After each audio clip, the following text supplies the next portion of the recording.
Rodni Mostar ju je u svakom slučaju predodredio da se bavi stazom uspešnih. Zašto? Da se samo zadržala na sportu, bila bi vanserijski, naravno, sportaš. Da se odlučila samo za muziku kao što jeste, dosegla bi visine koje su i veće od ovih, a tek će i dosegnuti. Zašto sve to kažem? Zato što se u godinama koje slede ispred nje publika sprema za ono, pa mislim zašto se spremaju već godinama. To je njen veliki solistički koncert i turneja. Mostar, Niš, Beograd i na kraju Sarajevo. Sa nama u gostima Branka Sovrlić. Dobrodošli. Bolje vas našla. Jesam li uspeo nekako da povežem i da budem tačan vezano za ono sve što sam rekao u najavi? Da, svuda me je bila. Na svu sreću. Sretna sam. Zaista sam sad sretna da sam sve to prošla i sretna sam da me svi svojataju, da sam njihova, što znači da sam ostavila dobar utisak, da nisam nigde za sobom zatvorila vrata. Rado se uvijek odazovem, bilo gdje da me pozovu, a sretna sam eto da svuda, tamo gdje ste nabrojali, svuda imam i svoje rodbine i prijatelja i dragih poznanika normalno. Jednom reči vi ste naša, kako god okreneš. Pričamo o protekle godini i pričamo o narednoj godini. Pominjalo se i u proteklim godinama vaš koncert, biće li ga, neće ga biti, turneja, zato što je to publika tražila. Jednostavno, hteli vi ili ne hteli, nekako to osluškivanje publike mora da nagna pevača da porazmisli o tome, pa dobro, okej, ako ljudi traže, zašto da ne? Kako stoje stvari po tom pitanju?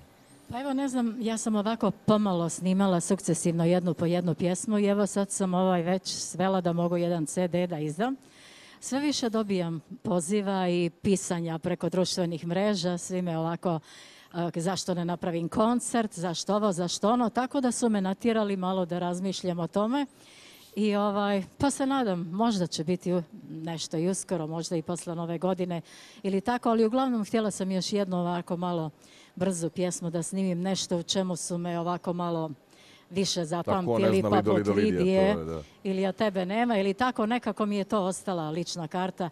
Mogu se bar pohvaliti da iza sebe imam bar 2 mega hita.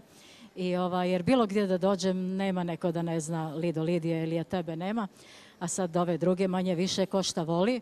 Mi se normalno trudimo svi da napravimo što bolje, da se to dopadne i slušaocima i gledaocima, pa eto ko kakve sreće ima. Pa nadam se da ću eto i ovoga puta nešto uspjeti da uradim. Do sada sam imala i pomoć supruga, uglavnom i on te pjesme napisao. Sad kaže, pa ajde sad se ti malo sama igraj. Ja vam u svakom slučaju želim punu zetru, pun čair i naravno punu Beogradsku arenu. A vi sad za dalje snađite se. Da.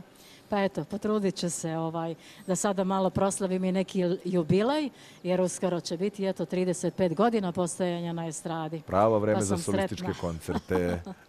Da, pa eto, nadam se, bit ćete tu sigurno. Puno lepih želja u 2020. i uvijek ste nam rado viđen gost. Hvala vam puno.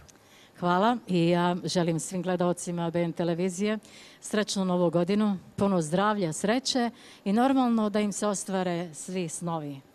I njihova, znači, Branka Sovrlić, ovako sa puno poljubaca. I upravo tako. Neka vam nova godina bude u ritmu njenih dobrih, brzih pesama. Branka Sovrlić.